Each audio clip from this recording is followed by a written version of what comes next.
اس کے دروازے پہ جا کے بیٹھ گئے. ہم نے کہا رب ناراض ہو گیا, دعا کرو ہم سے راضی ہو جائے, چلو زیادہ نہیں, ایک لال ہی ہمیں دے دے. کہ امام اعمش دعائیں کیا کرتے تھے تو تب اللہ پاک نے تو ہمیں عطا کیا تھا. تیری او بھائی, یہ جو ایمان ہوتا ہے یہ بندے کو طاقتور کرتا ہے, بندہ مضبوط ہو جاتا ہے. مجھے بتائیے نا, جب ایمان پکا ہو کہ روزی دینے والا اللہ ہے تو پھر بندہ کسی مالدار آدمی کے پیچھے کبھی بھاگتا ہے, کبھی کسی بڑے آدمی سے ڈرتا ہے؟ جب اسے پتا ہو کہ عزت اور ذلت اللہ کے دست قدرت میں, پھر وہ سیاستیں سازشیں یہ کام کرتا ہے. تو پہلے تو مضبوطی ایمان درکار ہے ہمارے بچوں کے اندر, ہمارے مزاجوں کے اندر. جب تک وہ مضبوطی ایمان, حضرت مولا علی شیر خدا کرم اللہ تعالی وجہ الکریم ایک دفعہ بڑے علیل ہو گئے, کمزوری آ جاتی ہے, بندہ بیمار ہو جاتا ہے. تو ہمارے ہاں بیمار لوگ بعض اوقات ایسا جملہ بولتے ہیں جو کفر کے زورے میں چلا جاتا ہے. آپ پریشان ضرور ہیں, تکلیف میں ضرور ہیں, لیکن آپ بات وہی کریں گے جو شریعت اجازت دیتی. حضرت علی شیر خدا شدید علیل تھے. ایک صحابی تیمارداری کرنے گئے تو حضرت مولا علی کا چہرہ دیکھ کے پریشان ہو گئے, کہنے لگے آپ تو بڑے سخت علیل ہیں, اللہ خیر کرے, اللہ تعالیٰ آپ کو صحت دے. تو حضرت علی کہنے لگے تو فکر نہ کر, مجھے اس بیماری سے کچھ بھی نہیں ہوگا. نے کہا کیوں؟ فرمانے لگے مجھے نبی پاک علیہ السلام نے فرمایا تھا علی اس وقت دنیا سے جاؤ گے جب داڑھی خون سے رنگین ہو جائے گی, تو اس کا مطلب ہے میں خنجر کے وار کے ساتھ شہید کیا جاؤں گا, میں بیماری سے دنیا میں نہیں جاؤں گا, میں یہ بیماری سے مجھے کچھ بھی نہیں ہوگا, اللہ مجھے شفا دے دے گا. چونکہ حضور نے فرمایا کہ ساڈے نبی دی زبان ساڈے واسطے قرآن. تو سب سے پہلے تو اپنے ایمان کے اندر, توکل کے اندر مضبوطی پیدا کرے. مسلمان دیکھو نا, نماز پڑھنے سے روزی میں برکت ہوتی ہے. تو پھر اس کا مطلب یہ ہے کہ جب ٹائم آئے نا نماز کا تو گاہک جتنے مرضی کھڑے ہوں پھر دکان بند کرنی چاہیے, پھر نماز پڑھنی چاہیے, کیونکہ روزی تو اللہ نے دینی ہے, گاہکوں نے تو دینی. تو سب سے پہلے ضروری ہے مضبوطی ایمان, توکل, اللہ کی ذات پر بھروسہ. آپ کبھی میدان کربلا کا پورا نقشہ اپنے سامنے رکھیں نا, دو چیزیں ہیں. امام حسین کو نظر آ رہا ہے اب شہادت ہو جائے گی, اتنی بڑی فوج آئی ہے, خدا کی حکمت کے تقاضے سمجھ میں آ رہے ہیں, حالات کیا ہوں گے سمجھ آ رہے, پر ایک لمحے کے لیے بھی ان کا توکل کمزور نہیں ہوا. اپنے رب پر جو مضبوط بھروسہ ہے, سیدہ طیبہ طاہرہ حضرت فاطمہ الزہرا رضی اللہ تعالیٰ عنہا اونٹ کے بالوں کی بنی ہوئی چادر اوڑھ کر چکی پیس رہی تھی.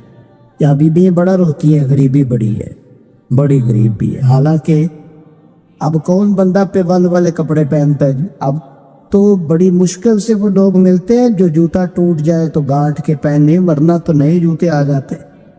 حضرت سیدہ پاک اونٹ کے بالوں کی بنی ہوئی چادر اوڑھ کے چکی پیس رہی تھی. نبی پاک صلی اللہ علیہ وسلم نے دیکھا, آنکھوں میں آنسو ضرور آئے, پر محبوب نے فرمایا فاطمہ دنیا میں تھوڑی سی تکلیف برداشت کرو, قیامت کی ساری عزت اللہ آپ کو ہی عطا فرمائے گا. تو توکل کی مضبوطی, اللہ کی ذات پر بھروسہ, اپنے رب کریم کے ساتھ امیدوں کا وابستہ کرنا, اس سے مضبوطی آئی. دوسرا فرمایا وَعَمِلُوا الصَّالِحَاتِ, بہترین عمل کیا جائے زندگی میں, نیک اعمال کیے جائے, وقت ضائع نہ کیا جائے, ہر وقت کوئی نہ کوئی کام بندہ کرتا رہے.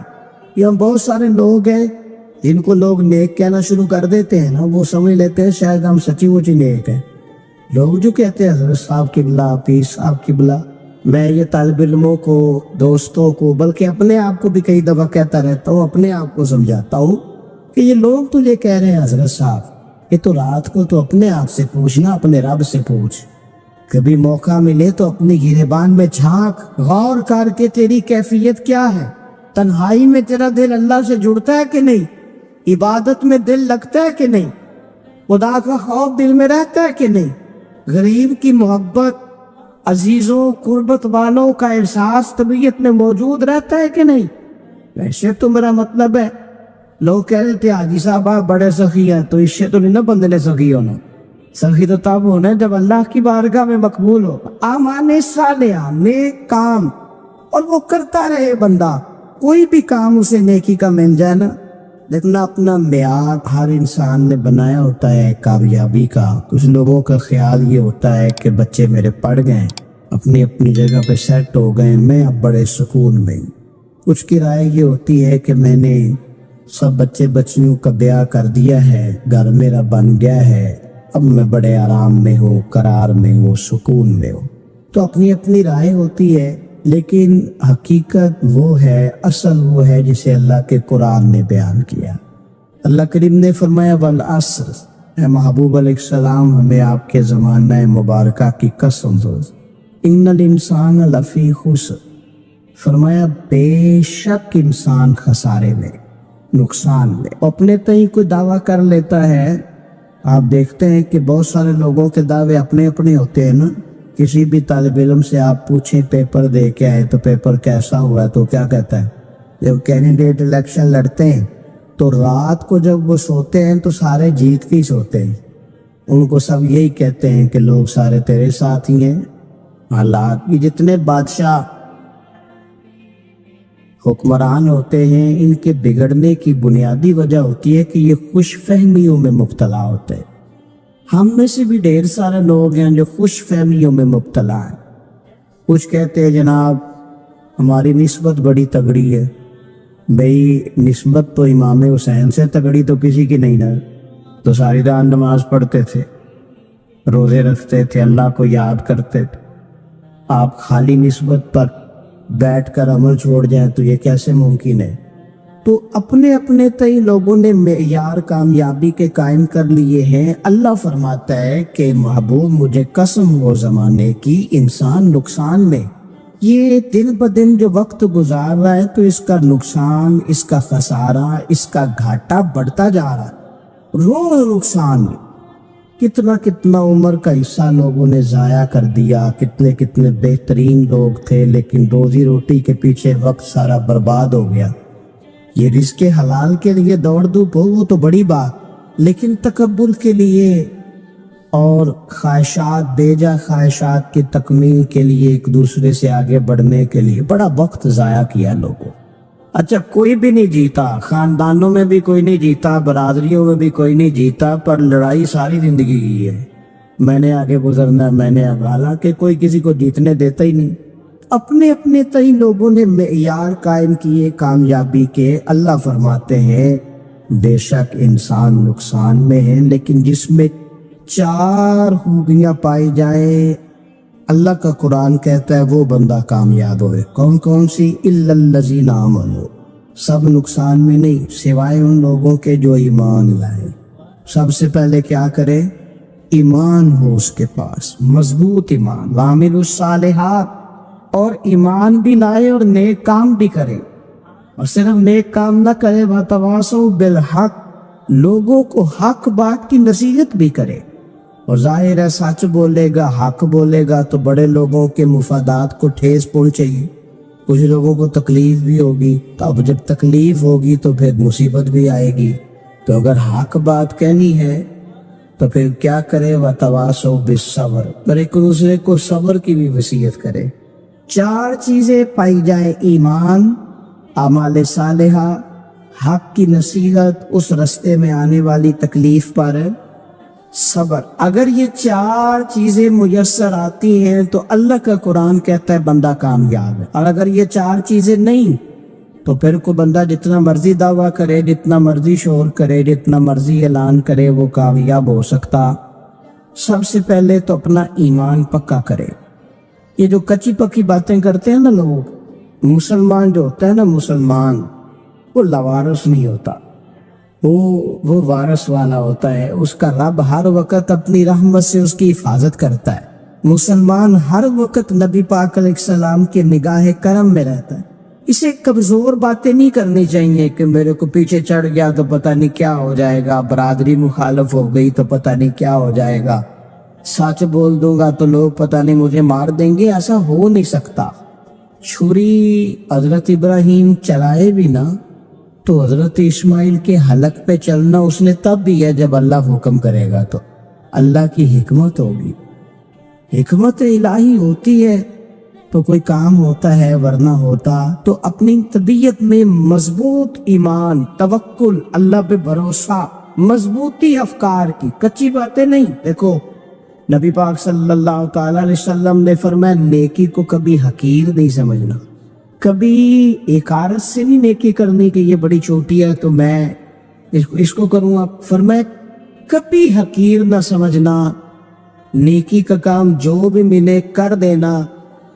فرمایا اگر بھائی سے مسکرا کے ملو گے بنا تو اس پر بھی اللہ تمہیں صدقے کا ثواب عطا کرے گا۔ ہم تو اس دین سے کے ماننے والے ہیں جو کہتے ہیں تو گلی سے گھوڑا اٹھا دے، کانٹا اٹھا دے، کسی کی تکلیف دور کر دے، کسی اس پر گنجائش کر دے، کسی کے لیے آسانی کر دے، جو بھی خیر کا کام میسر آئے پورے دن میں اسے چھوڑے نہیں۔ صبح گھر سے نکلے، وہ ایک سیابی تھے، غالباً تابی تھے، تو بازار جاتے اپنے غلام کے ساتھ تو سارا بازار گھوم کے واپس آ گئے۔ خادم نے کہا جناب کو نہ کوئی خریدا نہ کچھ بیچا، تو آپ سارا بازار گھوم کے آ گئے۔ فرمانے لگے تیرا کیا خیال ہے؟ میں نے کچھ بھی نہیں کیا۔ کہا جناب پھر کیا کیا ہے؟ فرمانے لگے تم نے دیکھا جو بندہ بھی گزرا میں نے اس کو کہا السلام علیکم، تو کتنی کو نیکیاں میں جمع کر کے آ گیا ہوں۔ کوئی خیر جو میسر آئے۔ ہم سمجھتے ہیں کہ شاید وہ کروڑ کو روپیہ ہوگا تو پوری مسجد بناؤں گا تو پھر میں نے نیکی کر دی، شاید جناب میں، حالانکہ یہ چھوٹے چھوٹے کام ہیں نا، چھوٹے چھوٹے کام، ان سے تو ان کی تو زیادہ ضرورت ہوتی ہے، ان کی تو زیادہ حاجت ہوتی ہے۔ کوئی آپ رستے میں گزر رہے ہیں تو نیچے کوئی کھڈا بنا ہوا ہے تو اس پر ہم کیا کرتے ہیں؟ گاڑی میں بیٹھ کے تبصرہ کرتے ہیں اے روڈ کھڑے کا تو بننا ہے بھئی، یہ کھڈا ہے نا تو آپ نیچے اترے نا، تو آپ دھاوڑا لے نا، کئی پکڑے نا، یہ تو 5 منٹ کا کام ہے، یہاں آسانی کر دے نا، آپ اس میں گنجائش کر دے۔ حضور سید عالم علیہ السلام نے فرمایا، امام راضی نے حدیث لکھی ہے، قیامت کے دن ایک بندے کو اللہ معاف کرے گا تو مالک وہ بندہ عرض کرے گا یا اللہ میں تو بڑا گنہگار ہوں، کس وجہ سے معافی ہوئی؟ فرمایا رات کے وقت تو گزر رہا تھا، تیرے پیر سے روڑا ٹکرایا تھا، تو نے اٹھایا ادھر ادھر دیکھ کے کہ کوئی اللہ کی کسی بندے کو تکلیف نہ ہو جائے۔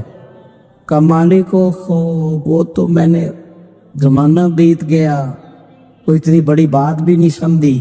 تو رب کریم نے فرمایا تو رات کے اندھیروں میں بھی میرے بندوں کا خیال رکھتا تھا تو میں تیرا خیال نہ کروں؟ کوئی عمل ہمارے یہاں لوگ کوئی کام نہیں کرتے، بالکل نہیں، کوئی کام نہیں، نہ بڑے نہ چھوٹے نہ سمجھدار نہ ان پڑھ، کچھ بھی نہیں۔ نشستن گفتن برخاستن، بیٹھو راج کے گپے مارو، تبصرے کرو، فلانا کچھ نہیں کر رہا، فلانا کچھ نہیں کر رہا، اس کے بعد اٹھ کے چلے جاؤ کہ کچھ کرے۔ وعامل الصالحات، نیکیاں جمع کرے، زندگی میں خزانہ بنائے، خزانہ، اپنی ڈیوٹیاں اپنی ذمہ داریاں پوری کرے، ہر وقت کام، ہر وقت ذمہ داری، ہر وقت ڈیوٹی۔